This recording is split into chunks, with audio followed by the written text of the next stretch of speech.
Welcome to the Creative Play and Podcast Network. Join us as we share our favorite RPGs, one-shot games, tabletop games, reviews, and convention panels. Sit back and enjoy the show.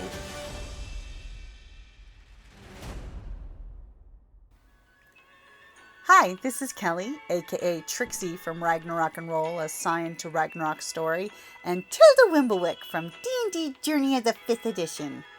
First off, I would just like to say thank you to everyone for listening to our varied adventures, as well as for rating us on iTunes and RPGpodcast.com. If you haven't rated us yet, we would greatly appreciate it if you could. And if you're looking for more ways to support our efforts, we are now on Patreon, a great site where you can help us continue making more podcasts, as well as some special surprises for our patrons. If you can, please look us up at www.patreon.com/cppn. Every little bit helps. And again, thank you for listening. Hey guys, Jim here with Creative Play and Podcast Network, and joining me today is Bo and Crow. They are some of the creative, brilliant minds behind the world of My Foster Monsters, and it is a new game out on Kickstarter, and you know how we love to support Kickstarters and games on Kickstarter. Kind of balance itself out. Bo, Crow, go ahead and introduce yourself to everybody, and what is My Foster Monsters? Well, I'm Bo. And I'm Crow. My Foster Monster is a concept that we came up with when we were trying to figure out, we were with a group of people. We wanted to put out a video game, and we wanted to put out something that everybody could enjoy. And the group that we were with tended toward RPGs, which, hey, we love RPGs, but that didn't encapsulate a lot of everybody's interests. And so we wanted to widen that horizon a little bit. And as much as we love the intellectual play of role-playing, not everybody always does. I do. But we were looking for something that my 6-year-old granddaughter could play, as well as my 80-year-old mother, and everybody in between might have something that they could find interest in. And we just developed it along the way. Well, I think he was asking what it is. What it is, it's a group of babies that are trapped in a universe, and you have to go in and save them through kind of like a puzzle adventure toy. And then when you bring them into the real world, you can dress them and give them spaces to live in. And then eventually you find them homes. And that's the concept of the game. They're foster children that you are raising and you are taking care of, and then you send them to their forever home. And it's all on the phone. And they are absolutely adorable little chibi monsters, which, by the way, I totally got to throw that out there. As the artwork I've seen, they are all adorable. I mean, the set artwork is fantastic. And from the most part of the game, it's kind of a screen scrolling style app game, right? Sort of. It's not as much of a side scroller as it is just a kind of swooping, and because you can go back and forth. It's not a straight hallway where you go across in one direction. Yeah, I tried to create a sandbox. So most of the side scrollers run from side to side, but I wanted the ability to really move around inside of the world. So I tried to make it as open-ended and sandboxy as I possibly could, because I like depth. Mm-hmm. So. Yeah. And some of the video clips that I watch on YouTube are cute, with the whole touching the icons to get the character to bounce up to those. So it's going to be a finger masher on the phone, from what I'm seeing, in a very pleasant looking way. Yeah, but it's hyper casual as well. You have the ability to put that toy down at any time, which is very unusual. Most RPGs and most adventure games that are on the computer right now, you can't just walk away from them. You'll get killed in the field by something. Or as households across the world say, but Mom, I can't pause this game. Yeah, exactly. Exactly. We also wanted to do it in a the unique one of the unique aspects that we decided on was putting it in a portrait rather than a landscape mode. Mm-hmm. And the reason being is I said, I see all of these people that want to play their video games at work and they can't because if they turn them on the side. They turn this phone sideways, their boss is going to know they're playing something. Whereas if they have it upright, then they can just play away. Yeah, I have it so it looks like you're texting. You'll be able to play it during meetings. I mean, and it does have some really cute, because like I saw some of the swirling action where you got the ramps and the rolling your character up in them, and I'm like, okay, this is one of those games that you'll get really addicted to really quick just from playing level to level on it. And there are a lot of levels. Each baby has its own unique world. I was gonna say, as it stands now, how many levels are planned for the first Get and Go, and how many of them are Cthulhu? Yeah, first Get Go we have 19 babies. We have 19 babies, so there's 19 levels. However, it's like we said, what you're talking about. Yeah, they have their own little environment. Like the Yeti likes to hang out in the ice caves, and the Cerebus, the dog, likes to hang out in the hell caves. So. Yeah, and the Phoenix is also hanging out in there with the Cerebus too. So they kind of share the same background, but I've made sure that each baby has its own unique experience, its own unique kind of style of play. The other interesting part about it is that even though there's only 19 levels, one for each baby, it's the ability to be able to get from one end to the other. You can do it with some skill and attitude, to find all of the little things that you have to find. Otherwise, you have to go back in and get the things over again so that you can collect them to make sure that the baby gets freed in the proper way. Yeah, it's been described as, one of my gamer friends described it as, holy mackerel, that game is deep. For as simple as it is, it has lore, it has recipes, rhymes, toys. The babies are trapped in shields that you have to break down and free them from. Yeah, it has a lot of depth to it. And then, nevertheless, Bo's side, there's how many pieces of furniture to decorate their baby rooms when you're done? There's a couple thousand. A couple thousand? Yeah, so it's a couple thousand. Yeah, huge inventory to buy into, huge, and that's really important to gamers. Candy Crush is great. However, I like to go into personalize it. Yeah, go in a store and personalize stuff. Yeah. Yeah, I mean, as gamers, we definitely, like, the gaming industry as a whole has learned, and thank God has finally translated that gamers got style and gamers want to do stuff and change stuff around. Today's the day where I want to feel something different, so let's go in the room and change it up today, Yeah. Yeah, you're going to be able to look at each other's phones while you're playing it, and you're going to see a different style and a different game almost. Almost. I'm getting there. It's still being birthed in a way. So yeah. And some of the aspects are we're trying to do something that most games don't. When you have, like, I don't know, say, I'm trying to think of one of the games like Gardenscapes or something. It's not our game is not a choice of 3 pieces of furniture to go into this location. You can put this potted plant or this potted plant or this potted plant. Yeah, you can go to the store and buy and put a cobweb there or a candle there. Well, you can put it pretty much anywhere. So we almost wanted to create something where you could take it and use the images almost like scrapbook art. Oh yeah. So that you can, it doesn't have to just be decorating a room. It can actually be creating artwork with it. I'm starting to see, you could take chairs and rotate them in there and create these patterns and this artwork that's in there. It really can be painted with. It's really a bizarre little toy. Yeah, and like in the game where you've got the baby book to keep track of the babies and the toys and things, the artwork is fantastic. I just totally got to throw it out there, and I will totally say So after the phone app, when are we going to get the RPG for this? I'm just saying. I'm just going to put that out there. You are already in the back room, Jim. You're already in the back room. Yeah. So this might, your crowd, your audience might really like this. What's in the back room right now is Foster Monster Adventures. Mm-hmm. So this is kind of like a little puzzle side scroller toy, kind of like an Angry Birds thing. But what we're working on next is the babies are going to go out on adventures, and and you're going to like this, it's got a steampunk thing to it.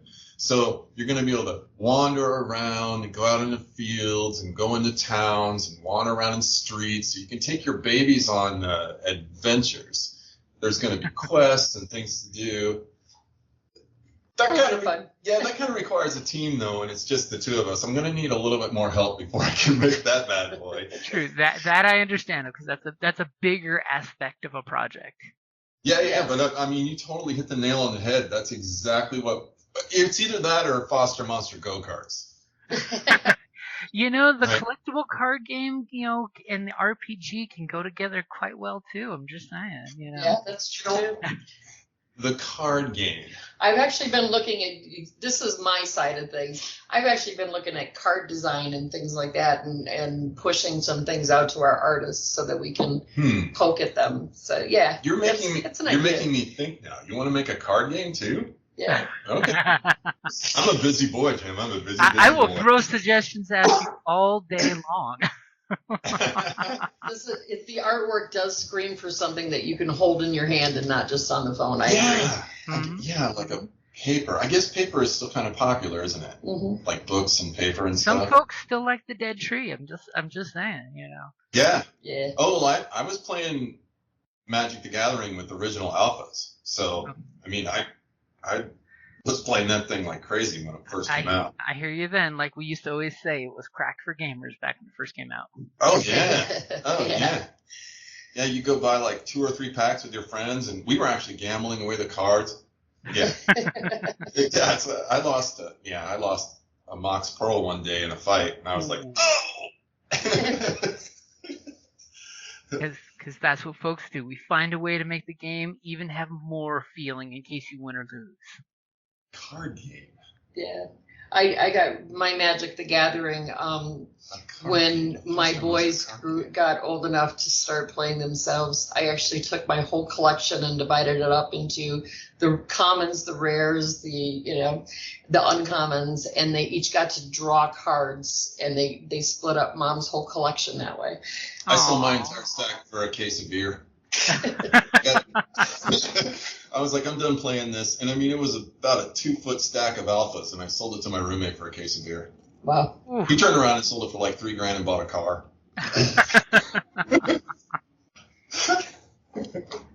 The old woulda, shoulda, couldas from when we were kids. Oh, yeah. Where is he now? He's happy.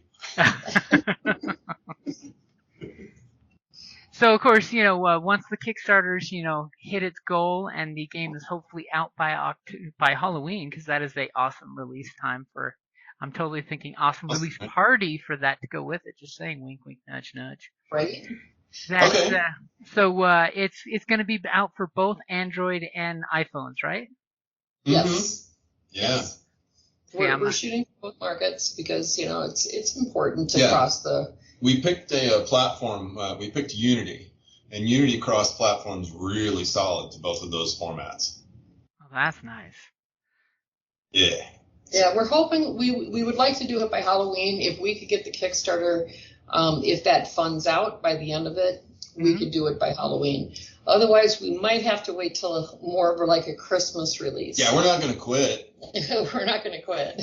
So you see, that's the most important question is, in case Kickstarter, doesn't come through with the usual gusto, because it is an off time of the year right now. So sometimes that can be a little difficult. And everybody's struggling.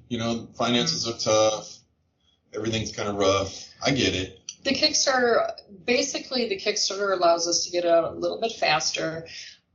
More art. More, to have more coding. more art and more coding in faster as opposed to, having to spend a little bit extra time because I have to wait till the paychecks come in instead of the Kickstarter. Yeah. How long have we been putting art in for that thing? Almost 2 years. Almost 2 years now? Yeah. Yeah, so all that beautiful art that you see has taken many, many tiny little bits of the paycheck. Just a little tiny little bit. And art's not cheap. I have friends. I've had to commission stuff. Art is not cheap. And let's not forget, Face Central, your parent group is a indie, company, right? Tell us about Face Central. Oh yeah. Face Central. Face Central started up where we just decided that we wanted to do something. I'm a published author. And a couple of my books are about the, I know, right? A couple of my books are about the Fae. I love the Fae. And so at the same time, everything was kind of up in the air and crazy with our lives. And I'm like, this is crazy central. Fae Central just made the absolute sense. It's a great company name. I'll throw that out there. There's a couple of concepts that Fae Central is trying to attempt as well when it comes to work environment. We're talking about how does corporate America get and support the creative? And so we've been working really hard at how do you support a creative staff?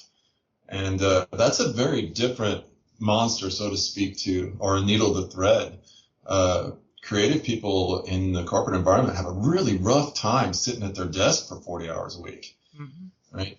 And so Face Central was kind of born to say, hey, look, let's turn the corporate pyramid on its side and see if we can't figure out a way to make a new way to allow creativity to flourish within a corporate environment. And allow the creativity to be the driving force behind the company as opposed to just the marketing. Money or marketing, which that's a tough needle to thread. It is. It's a tough needle to thread. Yeah, those are definitely the devils you got to deal with, but it's the creative energy is what actually gets you to produce. So it makes total sense. Well, it's hard making something new, right? I see all the games out there right now, and it's like Battlezone 2020. Battlezone 30,042, you know what I mean? And it's like, oh, another Battlezone? Excellent. But I mean, that's awesome if you're into Battlezone. However, what's new? It's a lot of copy paste. Yeah, and it's that marketing drive that causes that. So how do you make new innovative things and to come out of a company? And that's kind of what Face Central is attempting to do. Is creative innovation. Yeah, allowing innovation to be creative. Yeah. Which is hard.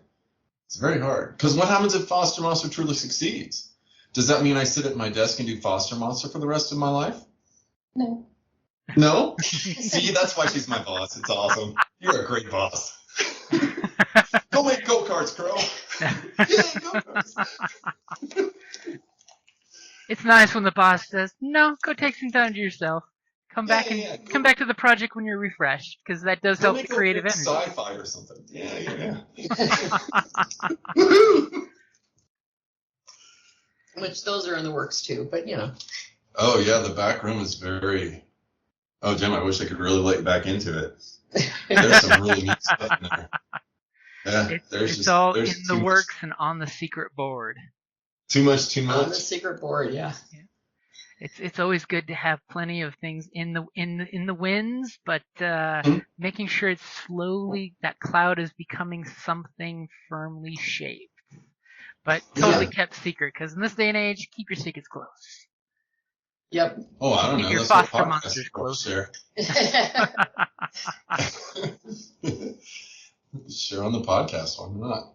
I don't mind sharing ideas. I'm all cool with that. Hey, are you kidding? One thing, since so many mythical creatures are in the list of the monsters, I would totally love one of these days if you guys would, on the Facebook page or something, just totally stat out here's my baby monster, my D&D stats for them, or whichever RPG of the day that you're going for the flavor of. Oh, that is kind of cool. Yeah, that would be a we're total looking cool. at, well, we are getting to the end game here soon, and Mhm. that is, what does it look like when the foster monster goes to their forever home? Mhm. And then we're looking at that monster sending your Facebook page images of itself playing at the beach or having fun or growing up, and stats and things like that, what they're doing and what they're into. And that might very well be a malleable, I could possibly see making that malleable to where you can actually change your baby when it grows up to be like a scientist versus a welder, you know what I mean, or an artist. So yeah, we could probably do that. I could It's not totally impossible. see the adorable Yeti with the pigtails doing the artist thing and then having colored pigtails. Yeah, Oh, yeah, Because that would be artists, awesome. she's adorable. Oh Our man. artists, I'll tell you, we put out to 5 different artists. This is what we're looking for, and the gargoyle and the tick-belang were actually the 2 that we sent out. The tick-belang is the little horse with the glowy eyes, oh, okay. and we had we had some very interesting artwork sent back to us, and it's like no, no, no. And then there was the 4th one was this girl from Romania, and she sent us some really beautiful art, very talented. Oh. And I went, well, gosh, there's nobody is going to be able to beat this girl, However, her babies were more young adult teenagers. But they were incredible. Her art was phenomenal. And then Vito sent us our first chibi, the babies, the gargoyle and the tick-belang. We went, oh my God, that is it. That is it right there.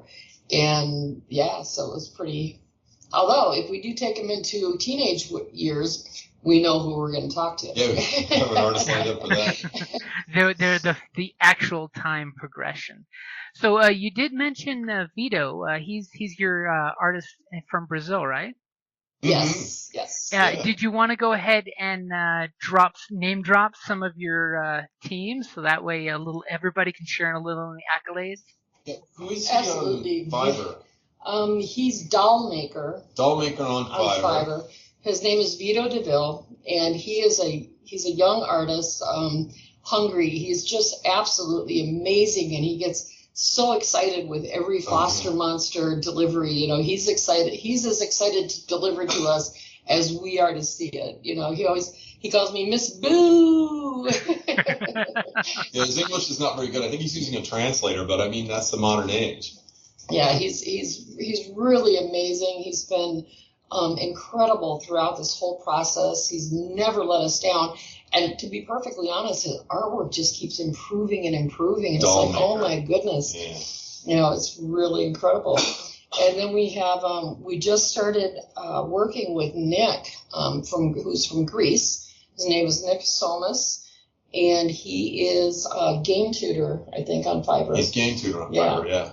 And we were, we're like, oh God, how do we find somebody that is like Vito? Because that's the type of, the enthusiasm we want to see. And Nick came to the table. Yes. And he's just like Vito. He's just this amazing young, brilliant mind that is putting everything together, all of the pieces that we've taken, and he's just stitching all of the coding together. And it's been really amazing working with him. He sent me a picture so that Vito could draw the picture for the website. And he said, how old do you think I am? And I looked at it and I'm like, yeah, that looks like 17, but You're I'm going 12. to guess you're 22. He goes, I'm 22. I said, yeah, I have a grandson your age. 22 and a coding genius. I'm jealous. He's amazing. And both guys have just been so incredible to work with. Hey, that's one of the things I love with doing different cons. Like we have Tucson Comic Con coming up. We've got TusCon coming up, which is a huge one for Tucson Sci-Fi. And Yeah. is how much you can cross pollinate with other creatives out there. Whether it's you run into some cool artists on Artist Alley, or other authors down on Authors Row, and you totally can just start collaborating, and that's and sharing best practices, which is one of my favorites. Which is nothing like having a new writer talk to an established writer, and they're just like, so what do you do? And they're like, oh well, this is how I did my journey. You may want to try this step instead of your step, because Hmm. so many beautiful secrets are kept secret because people are like, I got lucky with this worked for me. But then Right. when folks get together talking, they're totally willing to share the secret sauce, of like, here's how I Sure. got there. I want more creative because let's be honest, we don't live in a stagnant ecosystem. We feed off each other's creative energies, which Yeah, is we're a Yes. what's the tribe. best. Yeah. Tribe is the best way to put it. We're a tribe. Yeah, it's all about trying to find your tribe because once you do, you can feed off each other's energy. It's like I was even joking with some friends about doing, swaps instead of, work for pay. You can totally arrange some cool barter system for swapping products too between each other. Or of course, Yeah. from the con point of view is oh, I'll be your booth babe on this event if you'll be my booth babe on this event. So that way we can both have a Right. booth and both have it manned and actually get to enjoy a con. Because what's that mean when you work a con now? Right. Yeah, working the cons is interesting versus going. There's a difference. There's There a is a big difference. difference. I mean, because Yeah. like I speak with a lot of my friends who do con booths. It's like, I've booth babed for them on the past, but I've never actually run other than a fan table. And it's just like when you've got a booth, you've got to worry about did you cover food? Did you cover making some kind of profit? Did you cover gas getting back and forth? Sure. Hmm. Those are all big important things, which totally turn it into a job and not you're not just at the con. You're now actually working. Yeah. Yeah. I've worked quite a few cons, and I always bring a couple of extra people and pay their way just to make sure that everybody can have a good time. Mhm. Everybody has a little time to be able to sneak out and do a little something, something. That's always the best. Is just that way you're not tied to the booth 100%. Well, then you do things like, run a podcast or, Yeah. That's not work at all, is it, Jim? It is not then work you at get all. around and talk to With everybody. with the right gaming group, it is never work until you have to sit down and edit. Then all of a sudden you realize, true. oh God, this is work. Yeah. Oh yeah. Yeah, I did a Making games is work in my world. I make it so it's not in your world. That's the whole point, right? I make it so that's a lot of work on my side and a whole lot of play on your side. So Mhm. I did a really bad cheesy interview sci-fi show one time and we turned a yurt into the interior of it into a spaceship. And we did interviews with people at the cons, which, that allowed me to walk around the cons and not have to sit in a booth. that's true. But it was a lot of fun. But yeah, you're right. The other side of it is it's a lot of work to do. Although if you like what you do, That's and true. and you keep doing it, Mhm. and hopefully cross your fingers, become successful at it, it's partial pleasure. Yeah, Yes, I mean, right. it's that whole "do what you love and you never work a day in your life," quote. It's kind of true. Yeah. Now, the trick is, can you make a living wage off it so you don't have to work two jobs to maintain your love and your 9 to 5, as I always put it. Yeah, because that's what I'm doing right now. Mhm. Yeah. Yeah. That's So- okay though. We did mention cons, so is there any conventions that you guys are going to coming up that you want to shamelessly plug? No, I did think about it. Look, I was looking at Tucson Comic Con, just dropping in. We're not going to have a booth there or anything like Yeah, that. we gotta stay back behind the scenes and finish this toy. Yeah, that's a lot of it. That's kind of yeah. That's a lot of I'll work. tell you, Kickstarter in itself, launching the Kickstarter is so much work, and it took away weeks from my time spent on Foster Monster. So, yeah, we're gonna wait until we're closer to actually releasing. Yeah, I'd like the to game. release first and then go to the concert. Actually, I'd like to get stuffed animals first. Ooh, the Get stuffies. stuffies. Right, get stuffies and then go to the con with my table full of stuffies. Now that would be cool. There you are thinking of the merchandising. That's not my department. He doesn't care about the merchandising. He just wants to hold the stuffies. I do. I just, yeah. I want a stuffed 3-headed dog. Hey, a Cerberus, puppy stuffy would be absolutely adorable. Yeah. That's what I'm saying. Yeah. See, my favorite is the Phoenix, but I'm a rise from the ashes kind of girl. Well, I would have a stuffed Cthulhu, no question. Yeah, stuffed Cthulhu all the way. Have you seen? Are you gravitating to any one of the babies, Jim? Because I'm always really interested to see and talk to people and say, is one What's of your them? favorite? Yeah, which one do you like the best? Right? Me personally, I really do love the Chinese water dragon looking one. I'm not sure if that's what it is, but it's really what it looks like because he's holding a The pearl. ice The blue one? Yeah. The Yep, The he's got that. Kurokami. He's got that Yeah. big shit-eating grin on his face, and I'm like, yeah, I like that one. Yeah. Yeah, he's a Japanese ice dragon. Yeah, Ah, okay. Sup? It was one of the things that we did with the babies before, each time we sat down and we went, okay, we're going to have 12 babies. Now you see that we have 19. We couldn't stop. Deciding's hard. It's going to be more. We actually went through all the myths and lore from Yeah. all around the world. Yeah, we tried and to we wanted put- to do cultural so that there was also a learning. Indonesian, China, Japan, Europe. There's Celtic, American, Native American. Yeah. We tried to get and there's so many different monsters all around the world that crawl underneath the children's bed. Yeah. And we keep trying to pull so that someone somewhere can relate to, hey, that's the one that, I know what that monster is. Yeah. That's the lore inside of it, though. So we're going to put all that inside the game to where you can see what, is this a Japanese dragon? Is this a Chinese unicorn bear? There are some interesting combinations It's a out there. Nyan. Yep. The Nyan is actually when you see like the Chinese New Year where they have the dragon that's walking through the streets. Mm-hmm. That's the Nyan. Mm-hmm. And the reason why they use the color red is because the red color, the Nyan is actually afraid of the color red. So so if I wear red, I can survive the Nyan? Yeah. Nice. Better to shoosh it away with the color of courage and profit. Yeah, there you go. See, she does lore, and I just make the level go. I'm the storyteller. Yeah, she's a storyteller. So, in regards to storytelling, in the app game, what is the main storyline if there is one, or is it just a choose your own adventure kind of angle that you go? The in the first one, my foster game. Okay, so the story is that there are babies in another universe, and Cthulhu comes into the universe.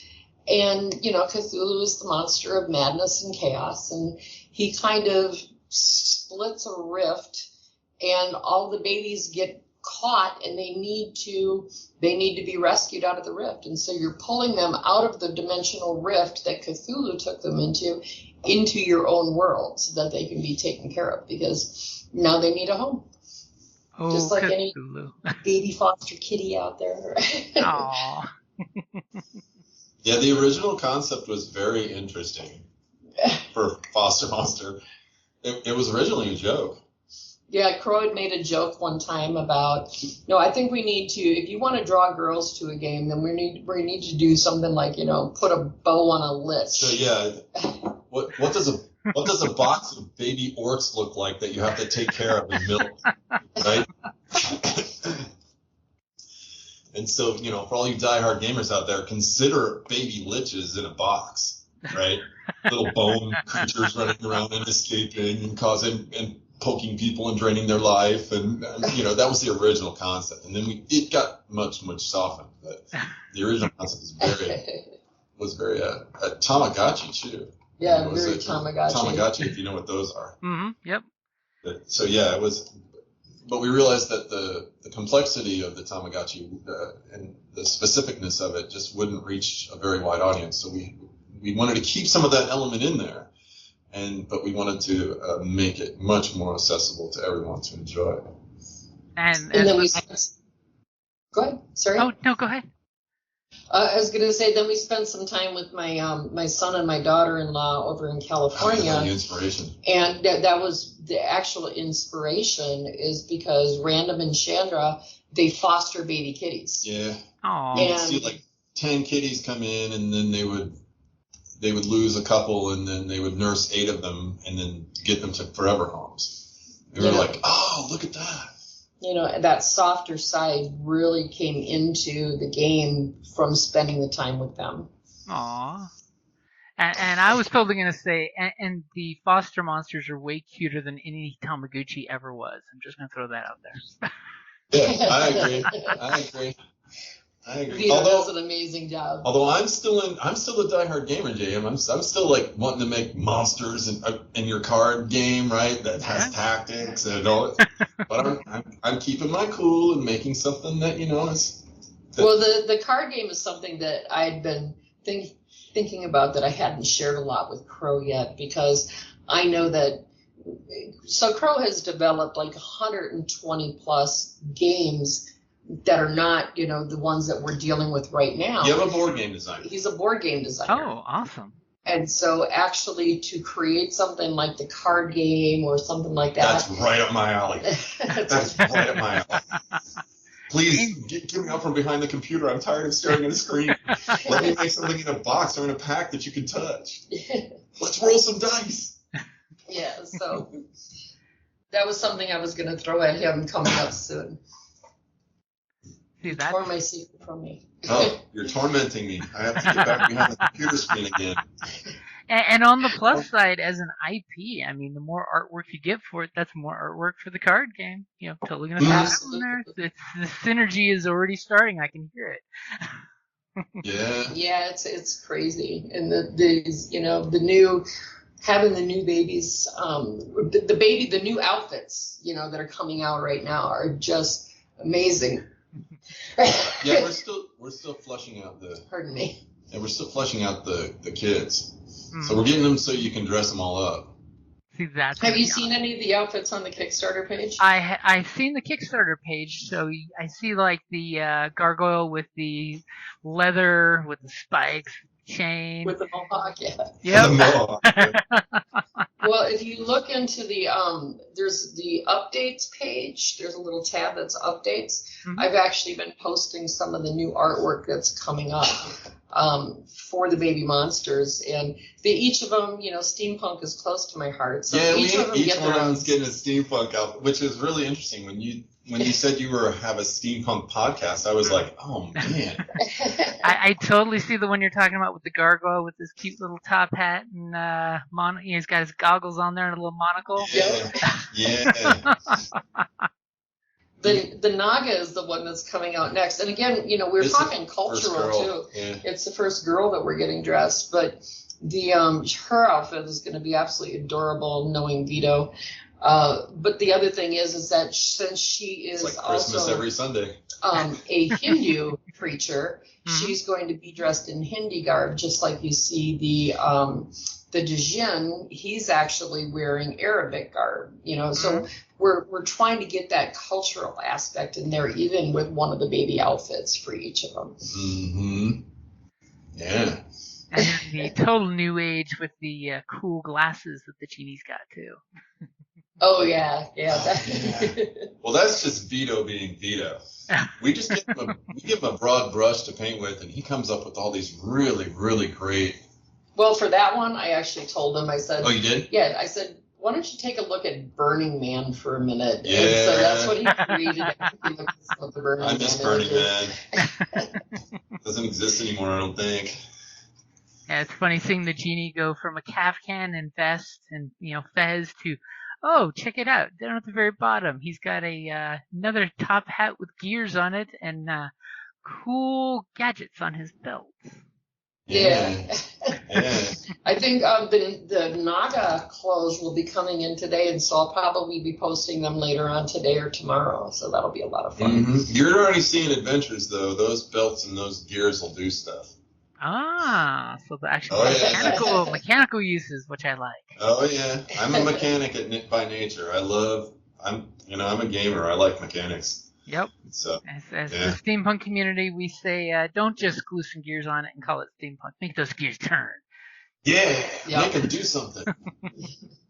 That copper pipe needs to have something flowing through it. In this age of e-cigarettes, you can make a smoke dispenser. It's not that hard. Exactly. Right. Oh man, steampunk is I've always wanted to do that. I've been invited a couple times. I'm just such an elitist. I would spend probably 2 or 3 years making one outfit. So you got call me in 3 years, Jim, and then we'll go to the con. I'll have an outfit ready by then. I was going to totally say you should totally go to your first steampunk event in casual, just a button-up shirt, some pants, and just take it in before you make that gonzo gangbuster outfit and dominate the costume contest the next year. Oh, okay. When is the Wild West Con coming up? So the upcoming one is going to be in February, the end of February, beginning of March. Let me look it up real quick to give you the exact dates. And that's the pure steampunk one, right? Yep, that Wild Wild West Con is pure steampunk, but you can bring anything you want into it as steampunk, which is nice. And of course, the community is great that you don't even have to be dressed up. It is February 29th through March 3rd. Well, I might actually have vacation time by then. Yeah. And this upcoming theme in 2024 is heroes versus villains, and that can be any heroes versus villains you can think of. Ooh.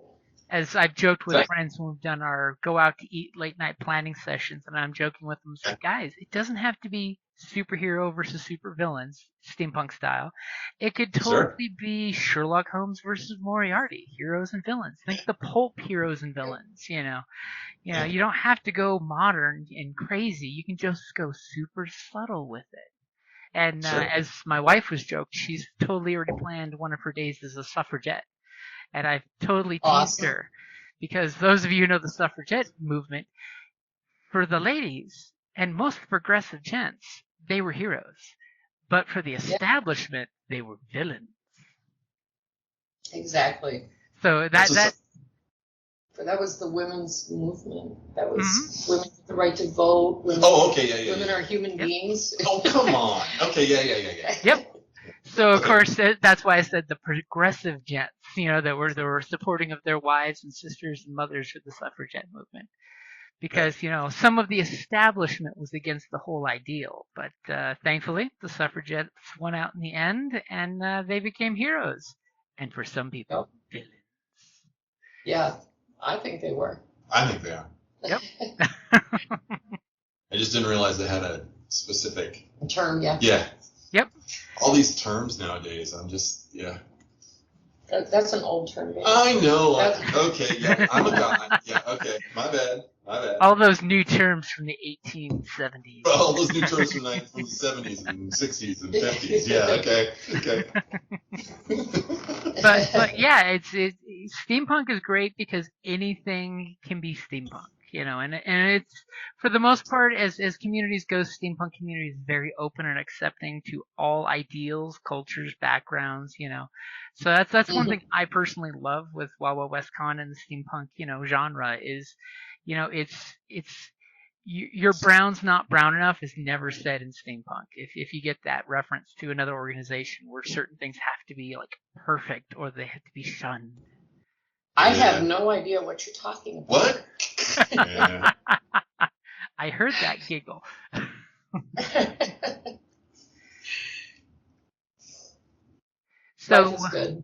So in regards to my foster monster, I'm back on topic. So what is as of today the game plan? Best case scenario, Kickstarter hits, Kickstarter does its magic, and October release. Is there anything after the release that you guys have planned that you can share, or is it still close to the best secret? After the release, when we go to have the release, we actually do want to plan to have a release party. because I think that would be, just too much fun. I don't care if 3 people show up. It's just going to be, too much fun. But we want to have a release party, and then we do want to start hitting the conventions and things like this, and really start just sharing the babies with everybody. To me, I don't know. I love having a game that has the story that it does underneath it, because I think that's going to bring a lot of people together in the community, Mm-hmm. And just from my experience of, doing conventions and things like that, that's been, I miss the convention community. It's been a while. It's been a minute. But after that, we're going to be, in addition to working out, of course, the bugs that will come in, there's just no way to get around that. We're going to be working really hard on getting the next Foster Monster out, because I think Foster Monster Adventures is going to actually be a lot of fun for Go-karts. people. Well, go-karts does sound like fun. Foster Monster Flower Garden, Foster Monster Art Studio, Foster Monster Building Blocks. Gotta foster them all. If you can't tell Jim when it releases, what I'm going to do is get on the next thing. It's all about the which project. We have one aspect of Foster Monster that is way in the back room that we can't share with anybody, because that's one of those ideas that you don't want to have get out there before it's time. Yeah. But there's something really innovative coming up with Foster Monster that we are so looking forward to. But, is it that? Yeah. Yeah. So, it's going to change the way your phone plays games.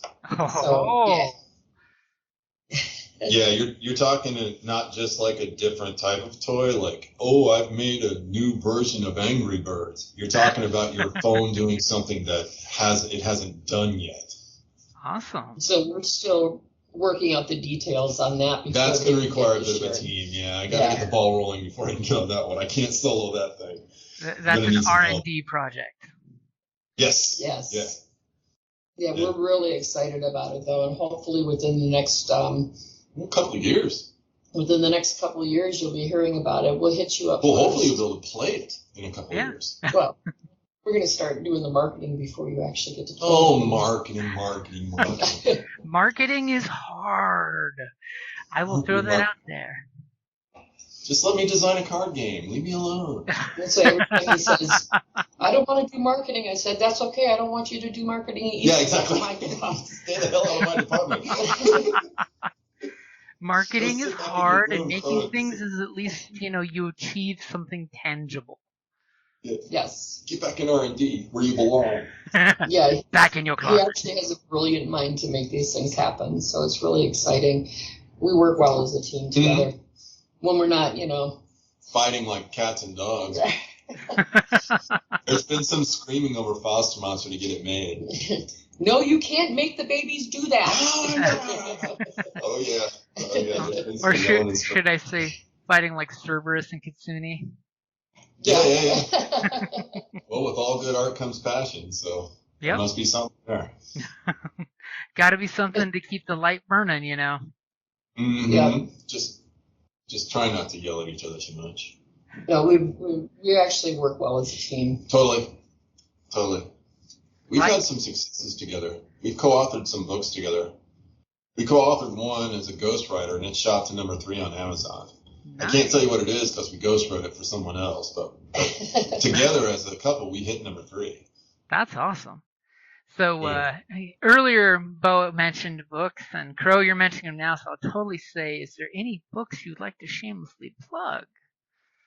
Because now I'm we are going to be coming out with the book that Crow is actually talking about for ghostwriting was a children's book, and with Foster's Monster, we are coming out with the bedtime stories and rhymes.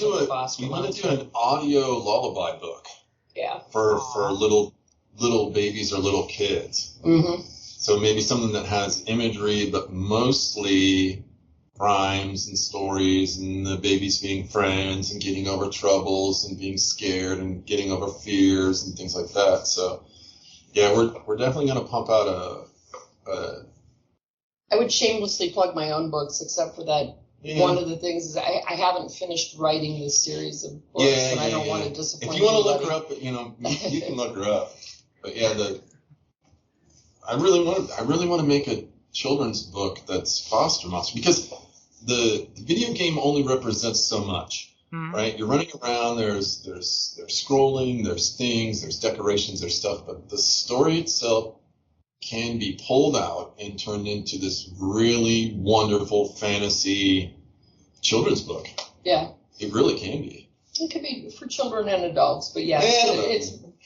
We're targeting this at everyone from children to adults. There's an aspect of it that I think that children will really love too. Obviously, the cute babies. Well, I mean, I'm not a child. I think they're adorable. Yeah, they're adorable little guys. I mean, I'm a child. So there'll be a book coming out from it too. We're kind of excited. Yeah, that. We cannot not write. We're both writers, so we cannot not write something. Your very nature is to pin it down. Yeah. I think that's one of the things too about Faith Central is that we really want to focus on, and yes, the mechanics are important for any game, because without the mechanics of any game, you obviously don't have a game. But rather than focusing on the mechanics of the game and then building a story around the mechanics, we want to focus on the story of games and then build the mechanics to the story. Yeah. I have a concept right now that it's a mechanic that supports the story and not actual mechanics. So it addresses you as the player or you as the reader, and what personality type you are. You will experience a different game than someone else who has a different personality type. So like introverted versus extroverted. An introvert will have a different game experience than an extrovert will. And the extrovert will not necessarily see all the introverted stuff. That's true. But you'll be able to look at each other's phones or trade it up, and then you'll be able to say, "Oh, that is a part of the adventure I didn't get a chance to see," and that's because you're not a wallflower, right? You don't just sit back and watch the room. You're an active player, so the active player will get to do things and see things and have an experience that the other one won't, and it's all based on how you tell a story. That's awesome. How you engage yourself with the story. Yeah. I mean, that's still way in the works, though. That's again back at the R&D lab.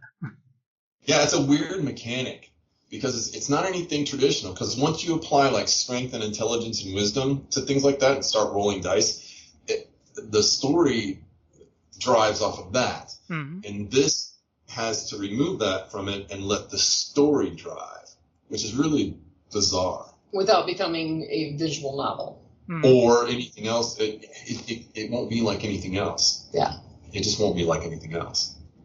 I gotta get to work. There goes the to-do list. It's all prioritized right now, Jim. It's all prioritized. I want to get the toy in your hand first, right? That's the goal. That's the first thing, is once you get my foster monster in hand, is everything can springboard off of that. And then we can get the stuffed animals. Yeah. And then we can get the stuffed animals. The stuffies? I know. Bo's already talking to companies, and she's like, we can get a prototype built for this much money. And I'm like, can you please wait until the game's actually made first? Hold on just 1 second, please. Can only do so much in the R&D department until the actual products hit the shelves. Yeah. Which we're both developing hard, so we're going to make it. That's awesome. It's going to happen. And I am definitely wishing... I'm definitely wishing you guys the best of luck with this, and totally spreading the word of my foster monster, as well as the any future projects, because I just love the idea. And like I said, if you need help statting these out for D&D, just let me know. I will even contribute that if you need that. Well, I'll tell you what, I'll tell you what, Jim. I'll give you a personal invitation to the back room. You can come in and see what's going on and pick your project. Awesome. And of course, thank you guys for coming on the podcast. We will totally spin around after the Kickstarter, finished and the running has stopped, so you guys can actually stop and talk for a while, as opposed to just doing a hi and bye on the way by from work to work. And we can Right. follow up on my foster monster and see, how things are going on the, getting it launched and what's going next as the project. Because, the We're mere gonna need fact. playtesters soon. Oh, playtesters are a good thing. I'm just saying. Anything? You want to playtest for us, Jim? We need someone of your caliber. I would definitely playtest for you guys. Especially Thank if I you. could get my room to have that cool tiki that's got Cthulhu and a couple of the guys on it.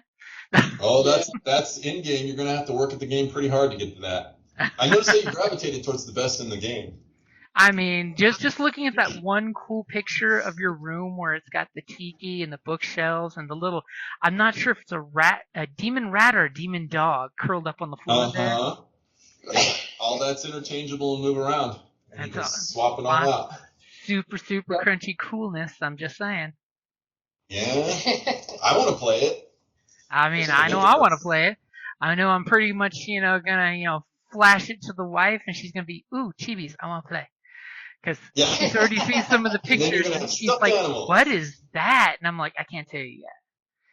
But your Skylar from World of Warcraft stuffy, she's probably gonna want some of these stuffies to go with that one.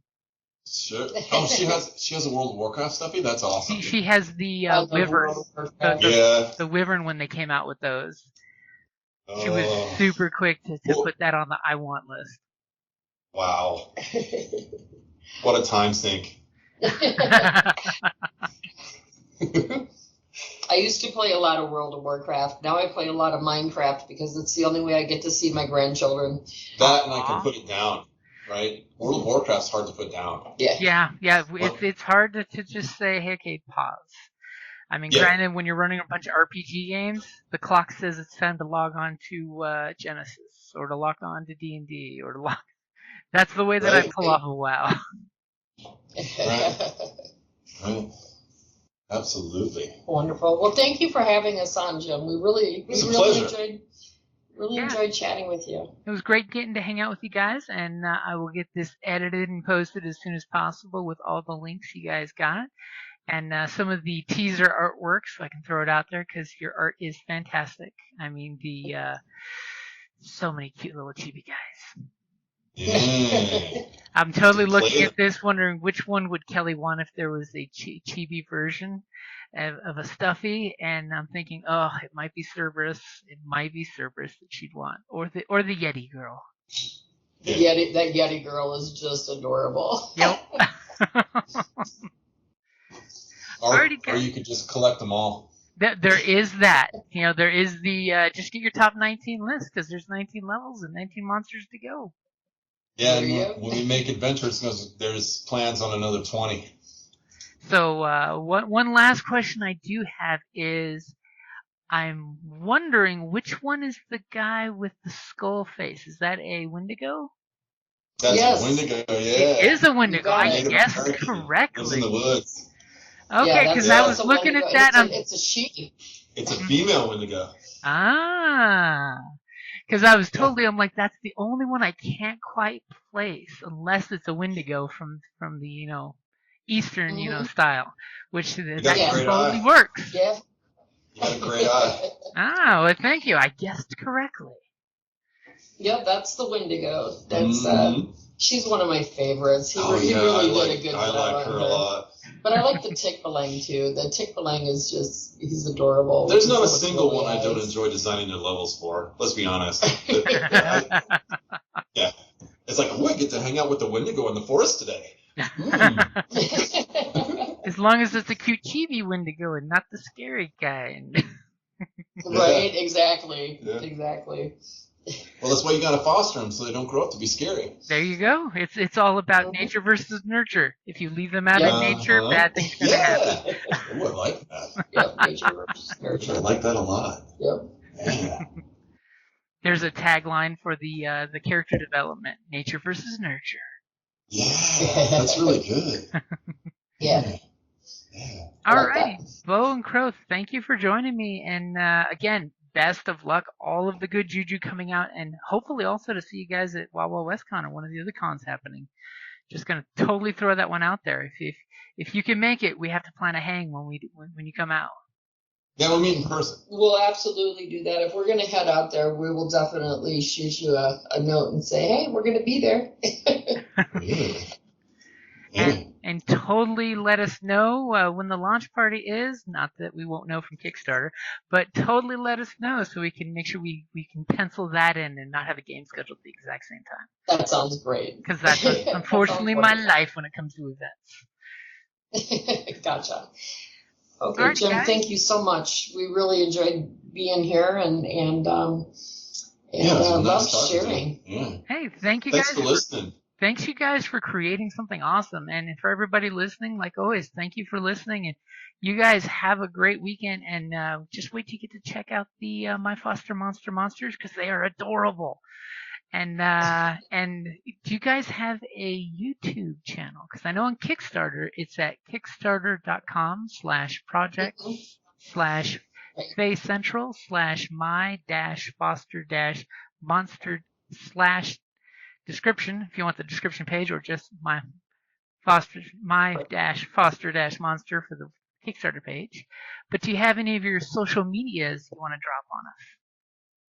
No, the only thing that we have up that has the videos, that's my YouTube channel, which is the Go Nanabo YouTube channel. Nanabo is the character in the game. It's also what my grandchildren call me, and it was just kind of a running joke when we started, and it just kind of took off with it. Yeah, we just put some promotional videos out there. There's really There's not a whole lot. There's not a whole lot right yet. We're still building the social media aspect of it. Yep, like I said, social media and marketing is hard. But Yep. we'll definitely be seeing you guys around some more because I have a feeling that if you were to do any of the social medias and start sharing some of the characters, people will start liking and sharing. Yeah, I have a feeling with that too. That's Bo. I'm going to go back to my little dark room and make more levels. Back to the laboratory. So, in fact, Crow, does that make you Cthulhu's minion? Yeah, he was supposed to not be in the game at all. I made him for myself. And then yeah. He was supposed to not even be in there. I was supposed to just keep him as my little sidekick for like my icon and maybe make my R&D team be the Cthulhu team. And he was too cool not to put in the game. So, yeah. That's what everyone thinks. They're writing Cthulhu until Cthulhu is writing them. Yeah. He has a hard time making friends because he makes everyone insane. Sharing is caring, and caring is crazy. Yeah, exactly. Here, be my friend, go mental. Alrighty, guys. Thank you very much, and have a great weekend. You too, Jim. You Thank do the same, you. Jim. Thank you. Thank you for listening to the Creative Play-In Podcast Network. If you enjoyed our show, please check out D&D Journey of the 5th Edition and Ragnarok Enroll a Scion Hero to Ragnarok Story. Also, check out our Patreon page for more content and behind-the-scenes things, as well as joining us for a one-shot game or two.